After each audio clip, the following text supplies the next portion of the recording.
to our Octava Chamber Orchestra Summer Extravaganza 2022. Very glad everybody's here today. We got the sun as our competition, plus we've got our thing happening, so looks like everybody's wearing a mask, and that's wonderful. I wear a mask all week, and then today I did a COVID test this morning, so it's okay for me not to wear a mask as the MC. I'm Matt Weiss, by the way. I'm the concert master and the president of Octava Chamber Orchestra. And I just realized recently that we have been around for 15 years now. So that's amazing. And the vast majority of our concerts have been happening here at Maple Park Church, which is a wonderful place to play. Fantastic acoustic, and a great community. And I think Pastor Adam is here somewhere that we have. And do we have the snacks and things bar happening today? Okay, no snack bar. But if you come to church tomorrow, there'll be a snack bar, right? Yeah. I also wanted to mention with Maple Park, they have a really neat thing happening. They have this giant back lot back here, which right now is mostly just a bunch of grass doing nothing. But we've started a cool little garden project. We have, I think it's 10 plots, 8 or 10 plots. It's a community garden, so we're just looking for people in the community to come set up and plant some plants and take care of it and enjoy gardening. And the idea is basically for people who want a garden, but maybe they live in like an apartment, they don't have a yard, or maybe live in a trailer park, you don't have a yard, or you have a small yard, or whatever. Here is an opportunity where you can go, and basically all you got to do is sign up and do it and take good care of it. If you're interested in that, you can contact the church. You can contact me because I'm also personally sponsoring it, and Pastor Adam. We have some kind of grand plans, actually. I mean, when we look back there, like when I look back there, there's like room for like an entire farm back there. So maybe someday we'll have something that big, a gigantic community farm. But we're starting small and then want to keep going at that. So if you're interested in that type of thing, or you know someone, please let us know, and we're happy to accommodate. So the other thing that's happening today that's brand new is we are live streaming. So we are live streaming on Maple Park's YouTube channel, Maple Park Church YouTube, Maple Park Church Facebook, Pranakasha Productions YouTube channel, which is my channel. And by the way, if you're on the live stream, I'm otherwise known as Pranakasha Matt. So, if you don't know who that is, go to my channel and watch all the interviews that I do. They're really fun and super interesting. And then also the Pranakasha Productions Facebook page. So we got 4 different places where you can see us on the internet. So now let's start off. We're going to do this program from small to big. So we're starting with Nathan Jensen's Duo +1. So it's got Nathan Jensen on the trumpet, which I thought Nathan was a violin player and an organist and a pianist. I didn't know he also played the trumpet. But it's quite good, actually. And then we have Darth Nielsen on bass and Ian Alvarez on percussion. Now, what is this? Like a what is it? Darbuka. A sarbuka. Darbuka. Can it change the pitch? Maybe show him. Okay. So it's kind of like a conga, I think. Yeah. Okay, and then Nathan Jensen actually is the composer, so I'm gonna, how are we gonna do this? I think we need a mic for Nathan. Do you have a mic, or I can speak louder? No, we need a mic. Okay, I forgot, I'm the one with the wireless. So Nathan's gonna tell us a little bit about the piece. We know each other from playing in Octava Chamber Orchestra, and also many years ago, my mom taught Suzuki violin lessons at Nathan's church, which is St. John United Lutheran, right by Woodland Park Zoo. And I think that's actually how we met. That's Yeah. So then I found out later that Nathan was a composer, and he asked me to be in the orchestra of his Requiem, and I did, and then I was like, this is a really neat piece. And then from then on, I've always been encouraging him to write stuff for Octava Chamber Orchestra, and we've played many of Nathan's pieces over the years. So, as we're waiting for our mic setup, so how did you get possessed to write something for trumpet? Oh, well, it wasn't actually written for me at all. It was written for a bassist friend of mine. And this bassist was living in Bremerton, and his wife, thank you, I'm sure it's not on yet, his wife was a trumpet player. Okay, so you knew a bassist whose wife played trumpet, so this was kind of was that a present for this? Well, and this bassist and I go back to college. Oh, okay. So I was visiting him after many years. So the idea was that he and his wife would originally play it? Yeah, because what are you going to do in lockdown? A bassist and a trumpet player. Okay. I don't think there's a whole lot of literature for that. Well, he could play some Bach two-part inventions. Awkwardly, maybe. Yeah. So I had in mind writing for bass and trumpet for them. Bass and trumpet, okay. And then the question was what to write. And yeah, let's see if well, it'll... It's not on. Is it on yet? Is there... There! There was an on button. I wish I had that on my trumpet. Okay. Are we good? Can you hear me? I hear something. Okay, now. so yeah, my friend who played bass in Bremerton and his wife, a trumpet player, what did they do in lockdown, you know? So I was going to write a piece for them, and then this idea for Petra came along because just before that, I helped my mother go into assisted living in Lincoln, Nebraska, and she had been in the Middle East for 2 years, between 2002 and 2004. And in that time, and around that time, she had been to Petra in Jordan 4 different times. It's kind of hard to imagine, and lots of pictures. And well, she's been to many other places too, but with all these pictures and details of Petra, this heritage site, I was like, well, that might be a fun place to write some music around. Nice. So I decided to oh, and then in her belongings was also a book called The Song of the Metzuin, the singer from the minarets in the Arabic countries. And it actually detailed some of the modes that they use in these countries. And so I kind of put all this together and made the piece. Now the movements are not named after Arabic things. These are actually Nabatean goddesses.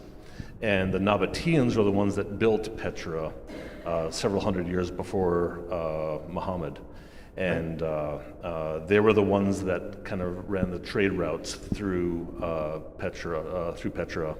And it's believed that these 3 goddesses that they highly thought of are part of the architecture there. So that's at least what I gleaned from a bunch of YouTube videos. Nice. All right, let's hear it.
Always a surprise. Nathan has a huge number of styles, so that's a new one. Very beautiful. Okay, now we're going to have something completely different. This is a string quartet by Luke Fitzpatrick. And Luke is also standing in as our concertmaster today. So today, I usually sit in that chair, but today I'm playing the cello and that's it. So we have Luke. He's a fantastic concertmaster, fantastic violinist, and extremely talented composer. So let's have you say some stuff about your piece. Okay.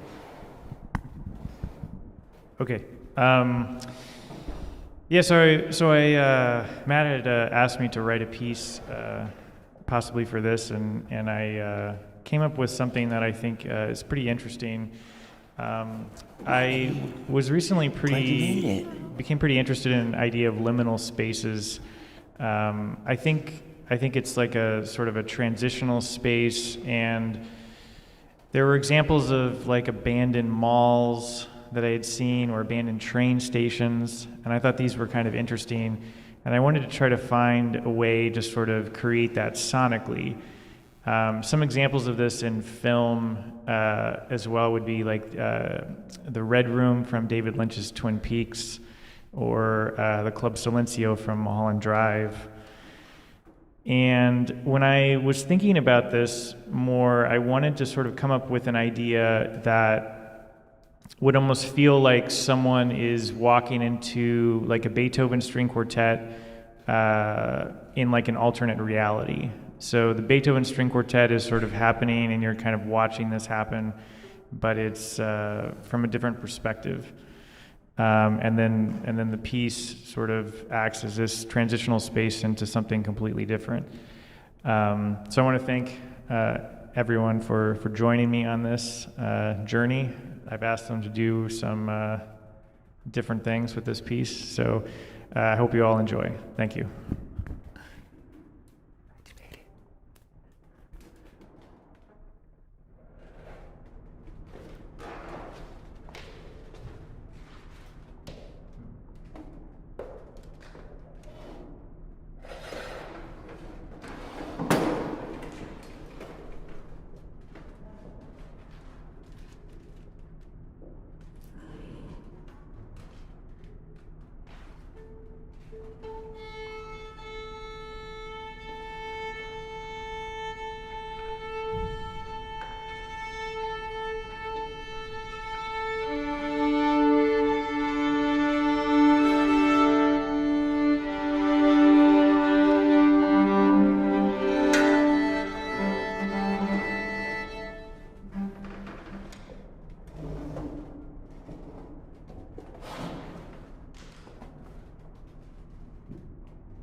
So one of the cool things about this concert is that it's all, quote, modern music, yet there's a huge range of styles. So today you're going to hear all kinds of different approaches to music. We just heard something that I would call very avant-garde, would you say?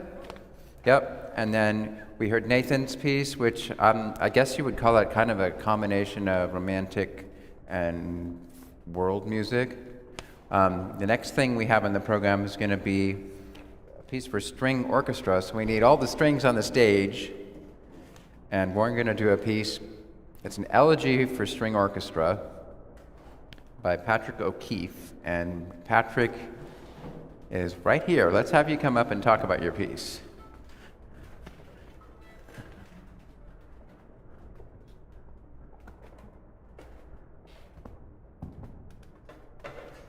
Should be on.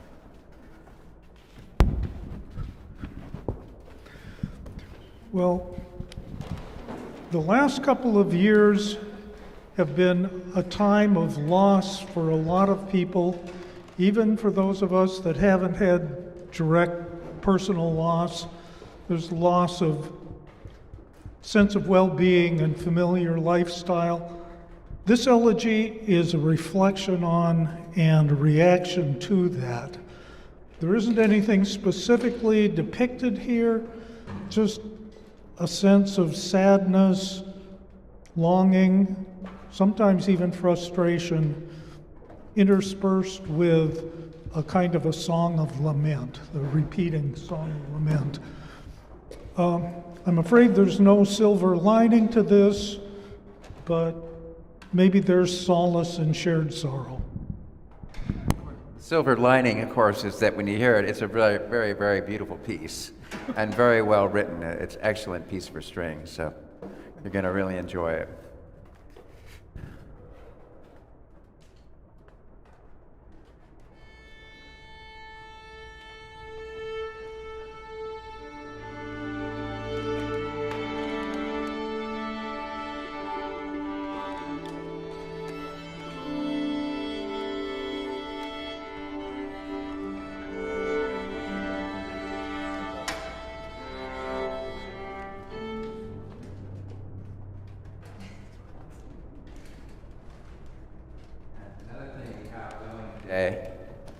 Besides featuring kind of showcasing all kinds of different types of music, we also are showcasing a whole bunch of guest conductors. So our first guest conductor for today is Jim Rice, who is a member of Maple Park Church. He's actually one of the elders of the church. And then Jim also is well known as an educator up in the North End and in Cascade Youth Symphony and other places. So we're glad to have him. He's very skilled and he's doing a wonderful interpretation of Patrick's piece.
that was your best piece ever, in my opinion. We played several of Patrick's pieces, and that was by far the best. That was fantastic. And this orchestra, man, could you hear all the sounds coming out of those strings? There were so many of these different colors. And in this hall, it was just amazing. That was a fantastic performance. Wow. Okay. And now for something completely different. Frank Halferty is also well known in the education world and also extremely talented composer, an excellent writer for strings, as you're going to soon find out. Let's give you your mic and talk a bit about your piece. There we go.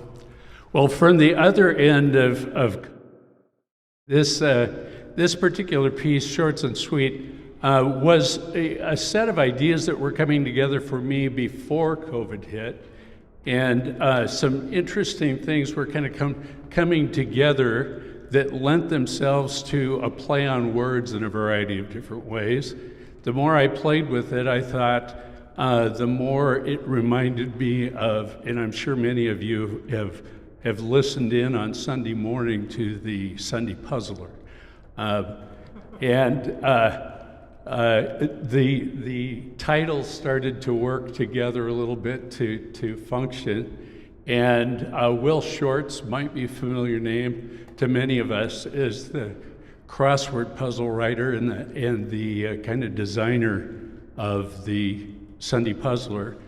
And so the three movements, the first one 3 up, and the second one 3 down, and the third one 3 across, were kind of a play on words for the crossword puzzle moves. And the 3 down was probably a little bit of a poetic license, I suppose, on that one.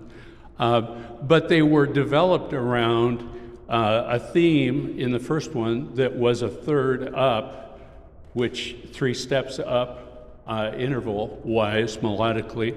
And the second one was 3 steps down melodically. And the third one was a rhythmic pattern broken into 3 going horizontally.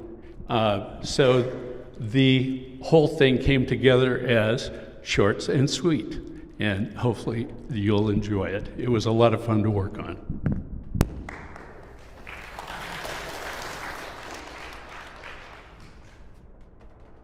And we have yet another guest conductor. This is Ian Alvarez, who is an excellent conductor, also percussionist in our orchestra, and also an educator, well known in the up here in the Edmonds area, and also does a lot of strings too in the public schools. So, and does a fine job on Frank's piece. So let's go for it.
Bravo. Okay, that was a fantastic piece too. Where's Frank? Wonderful string writing. It's not easy to write for strings, but he completely understands how to do it. He knows all the gestures and everything. So that was just fun piece to hear. It's also super fun to play. I got to sit in one day and play in the violin section, and it was a blast. Okay, it is time for our intermission. Let's take about 10 minutes or so. Go out and have a little breather, a little bit of sunshine, and then we'll come back for the second half.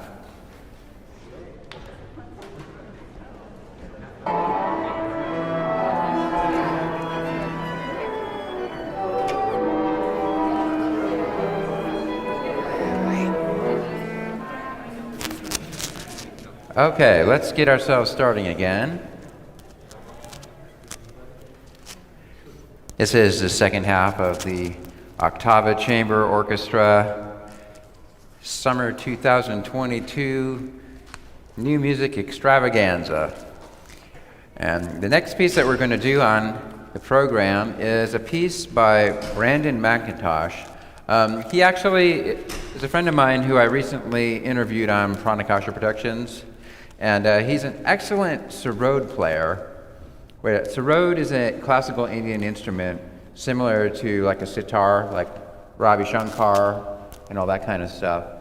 Brandon plays the sarod. It's kind of, I call it like a cross between a sitar and a banjo, because it doesn't have frets like a sitar does. It's just strings, and but it's got sort of a drum sort of thing up in the body, and it has that sort of banjo kind of punch to it. Anyway, unfortunately, Brandon flew to India yesterday, so he's not here today, but he was actually with us during the dress rehearsal and other rehearsals. This started out as a string quartet that he wrote. He just sent it to me, like he said, well, hey Matt, can you look at this and give me some ideas or help me with this? It's the first time I've ever written a piece like this. So I looked at it and I was like, oh, that's pretty cool, actually. We should do it on our concert.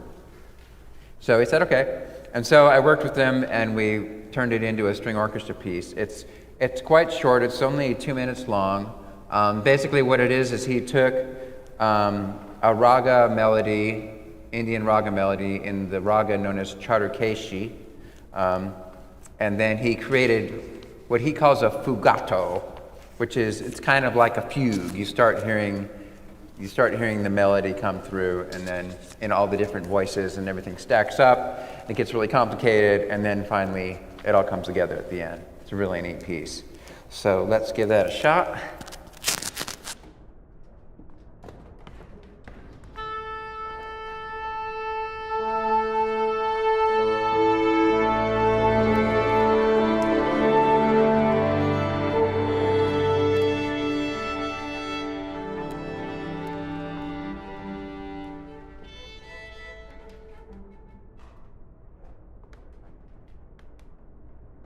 My conducting teacher, I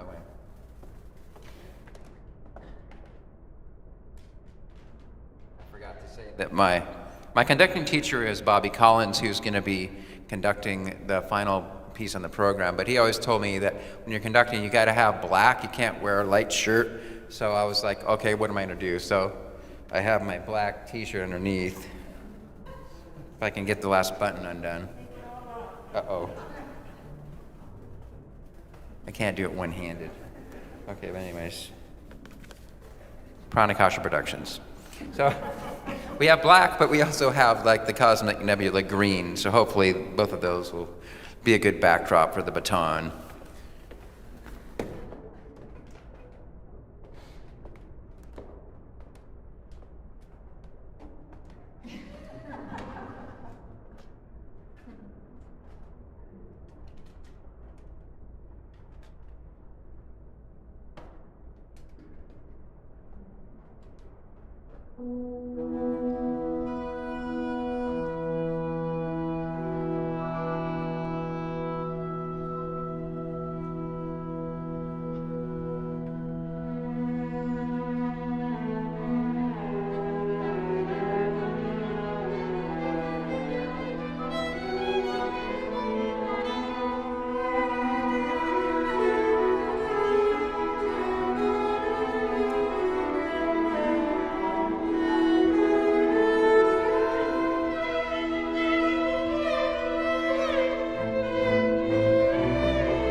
Okay, next up, we have a piece by Paul Safar.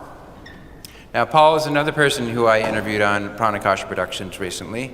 Paul, the head of Cascadia Composers, is that it? Former board member, but one of the founding people. We've been around for Okay. 15 years. Quite well known among Cascadia composers, let's say. Okay, and so this is Paul's Refugium. Let's have you come up and talk about it for a bit. You can use that mic right there. Hello. First of all, many thanks to Octava and for Matt for taking this piece on. It is a premiere performance of the piece in this form. Also want to say thanks to all these wonderful composers and new music here today, because every time I hear new music like this, I get inspired to write more, get more ideas and things. So this piece, kind of like the Petra a little bit, and even perhaps Luke's piece, is a piece about a particular place. And in this case, it is Denali National Park. And the genesis for this piece was back in 2016. I was a participant in a very unique project that's put together by a composer named Stephen Lias. I was one of 9 composers from around the world who gathered in Alaska in summer 2016. And it's kind of like an Iron Chef for composers. The idea is you go to Denali National Park without any preconceptions musically, and for a couple of days you go explore as much of the park as you can, hike around, talk to the naturalists, the Forest Service people there, and maybe gather some musical ideas in your head. And then you're flown out in the middle of nowhere in the Yukon and holed up in a cabin for 3 days or 2 days to write a brand new piece of music based on something that inspired you in Denali. And there are tons of mosquitoes, so you can't really go outside anyway. And then the final part of this little 10-day project, it's kind of like a summer camp for composers, is that you go back to Fairbanks and they premiere your piece. But the piece, we were given 3 instruments for my original version of Refugium: viola, percussion, and flute. Kind of an interesting little trio. So over time, I turned it into a full orchestra piece that's twice as long and for a whole bunch more people. That's the short end of it. It's in one movement, a continuous movement, but with 6 little vignettes. If I can just tell you what they are, very naturalistic. It starts off with dawn, then comes the red tree squirrel, then comes the Arctic ground squirrel, so different music there, then the mountain. If any of you have ever seen Denali, and I was only in Alaska that one time, but lucky enough to have nice enough weather and you see it, it's absolutely stunning. Then comes Still Point, creek and river confluence, and lastly, a rousing meadow, the meadow. This piece started off for me actually as a poem that I wrote, inspired by one of the Forest Service naturalists there, Nan Eagleson, and she used a term, refugium, a word I'd never heard of before. Different than refuge, means basically a place that's sort of isolated in time and space, that has a microclimate and flora and fauna that is sort of separate or kept, or like stuck in time almost. And so the tundra and animals of Denali is a refugium. So I'd like to leave you with the poem that I wrote to start off this process, and then we get to hear the piece. Thank you so much. Refugium. Interlocking clouds, jagged rock and ice, silt and clarity of the stream find the still point we all seek. From grizzly and doll to human and monkshood in the meadow, a refugium for eternity, as we walk gently in this harsh, lush, and vital place. Step by step, step by step.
So this next piece is by Andre van Haren. He's the one composer who actually doesn't live in this area. He lives in, I believe it's, okay, now I forget. It's Netherlands, I think so. Nonetheless, he and I met on the internet quite a while ago, probably 10 years ago, and I've always been taken by his music. So I usually encourage him to write something for us. And this is a chamber orchestra version of a larger work that he wrote, kind of in the vein of like Peter and the Wolf or something like that. It's a story about a family of mice and a particular mouse who runs into some trouble with a cat. And it's very entertaining, as you'll see. And my friend Dan Garrett is going to be our narrator. So come on up, Dan. And Trevor Litzenheiser will be conducting this one. Trevor, besides playing violin, he also conducts the Mukilteo Chamber Orchestra. So let's take it away.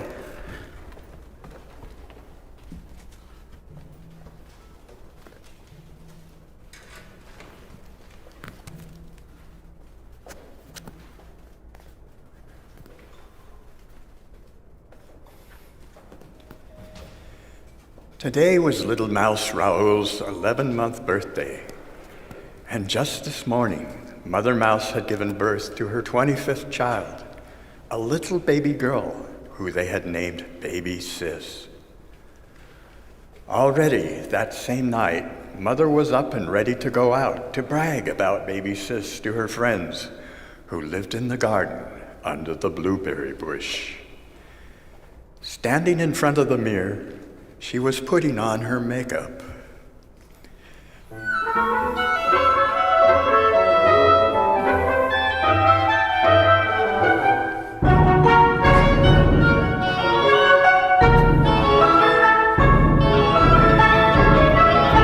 Raoul, she shouted, Father and I will be out for a couple of hours. Please keep an eye on your siblings, and especially look after baby Sis. Raoul looked up from his book, panic-stricken. I think I forgot my chair at home. But what am I supposed to Can you come and do? get it? It's in the Pranakasha live stream. Mother sighed, frustrated. Nothing too difficult, son. Just have a look now and then. That's all.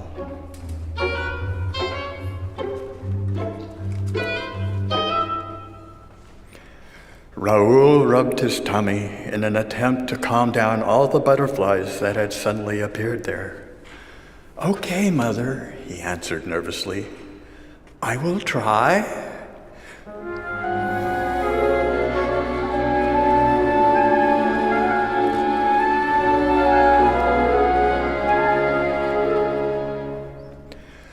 Mother Mouse grabbed her husband by his arm and dragged him to the front door. Hurry up now. If we're too late, there will be no food left. You know how your friends are.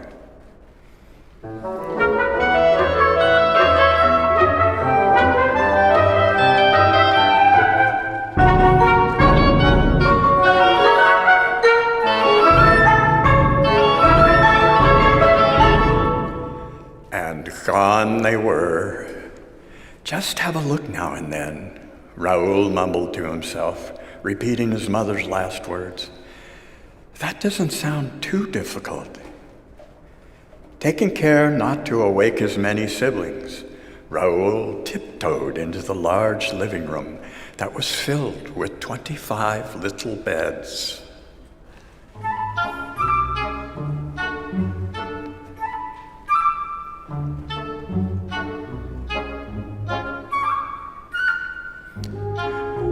To his relief, everyone was deep asleep. When suddenly, there was a sound coming from the mouse hole entry behind him. Quickly, Raoul turned around and saw two large yellow cat eyes staring at him.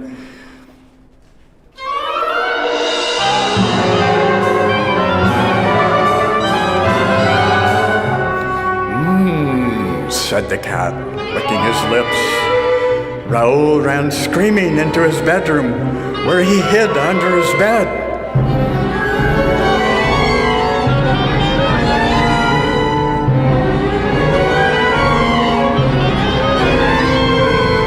Raoul's scream had awoken the sleeping mice, and seeing that big cat face made them jump out of their beds.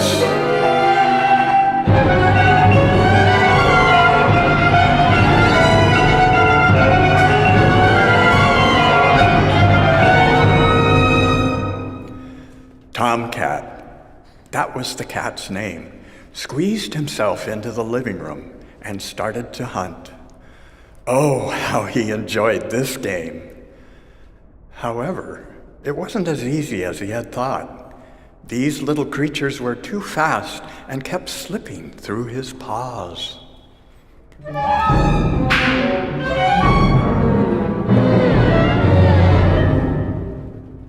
Then, suddenly, all the mice were gone, hidden on places he could not find, all but one. From one of the beds, a little head peeked up. "Mama?" baby sis asked. Tomcat snapped her out of her bed. "Call me Daddy," he grinned. Father and Mother begged Raoul to rescue his little sister before the cat would eat her. At first, Raoul was too afraid to say yes to this dangerous adventure, but eventually he realized that nobody else could do it and agreed. Now, far away from home, he stood in front of a wide river, wondering how to cross it. Tomcat's barn, where he had held his baby sister prisoner, was on the other side of this river. "You could take the tunnel," said a rat who suddenly appeared out of the water. "Hi, my name is Sewer." Raoul's eyes lightened up. "A tunnel? Can you show me where it is? I need to save my little sister from a dangerous cat. I'm on a rescue mission." "I will show you," said the rat, "but only if you tell me all about it. I love rescue stories." Raoul nodded. With the rat leading the way, Raoul told him how Tomcat had broken into their home.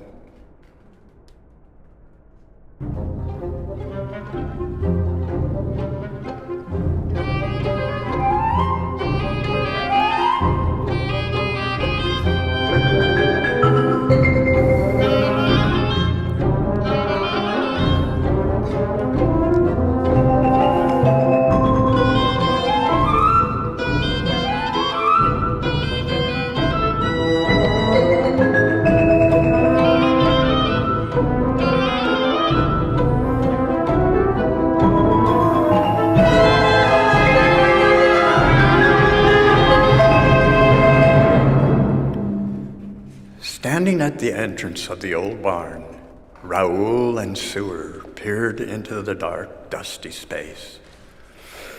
"I can't see a thing," said Sewer. "Psst," Raoul whispered.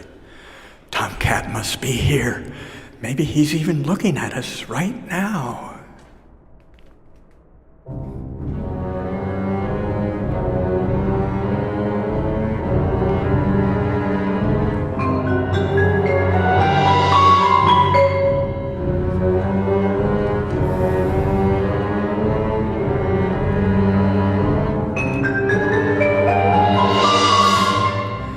"I've been wondering if you would have the courage to come after me," said Tomcat above them from the attic floor. "Looking for this?" He held baby Sis up by her tail, wiggling her wildly, which made the little mouse scream.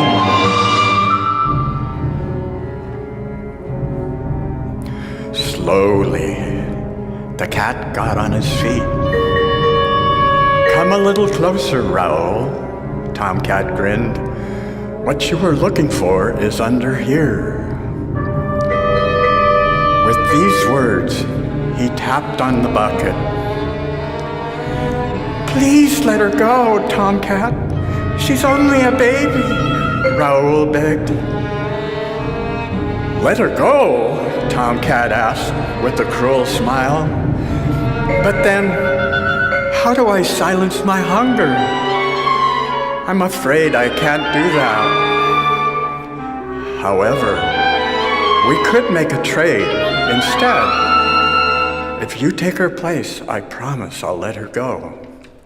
Raoul thought about this for a moment. "You would really do that?" Tomcat nodded, and although the grin on his face should have warned Raoul that something was wrong, the mouse walked towards the cat. The moment Raoul was in Tomcat's reach, the cat grabbed the mouse and threw him under the bucket with baby Sis.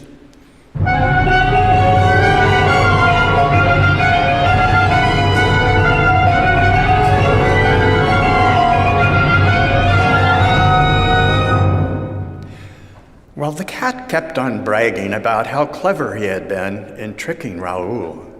The mouse sank his sharp teeth into the floor and pulled out large pieces of wood.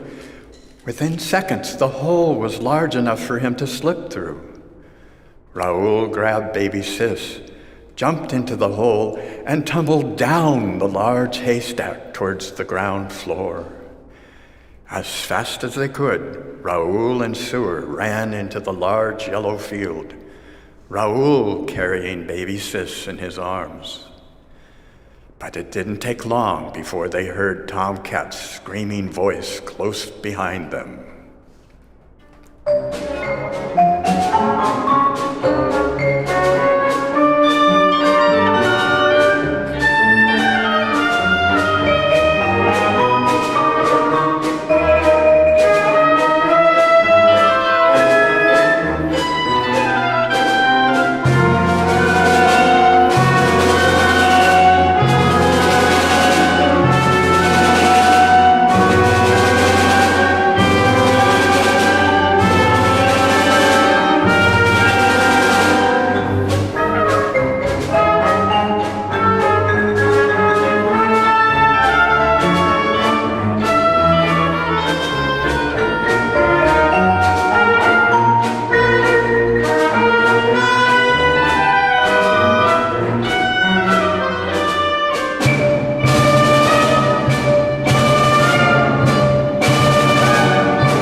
Raoul's rescue mission was over. Tomcat was defeated and would never bother anyone anymore. Most importantly, though, baby Sis was safe. Raoul could finally relax and let out a deep sigh. Walking into the little mouse hole behind the third wooden panel in the left side wall of the attic of the large farmhouse, Raoul saw that nothing had changed since he had left home. The living room was still a mess because of Tomcat's brutal attack. Only the many beds had been put back into their places. "Raoul!" Uncle Marcus's voice boomed through the living room. Marcus ran towards the exhausted trio and hugged his nephew intensely. Marcus's scream had alerted the others, and immediately father, mother, and all the children came running towards them. There were cries of happiness, and there were lots of hugs and questions. Sewer was welcomed into their family circle, telling him over and over again how thankful they were for his help.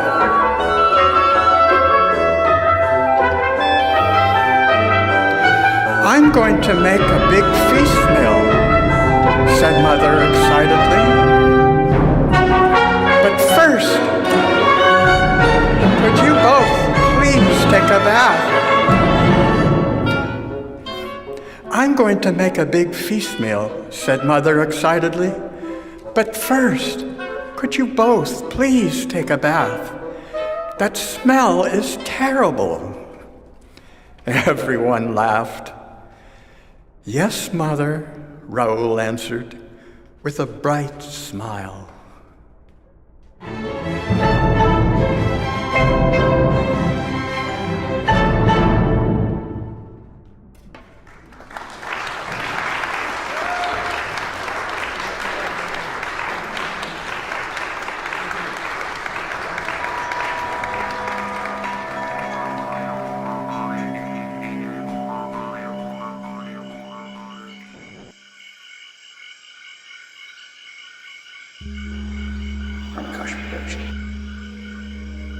Fantastic creations emerging spontaneously from the space of life.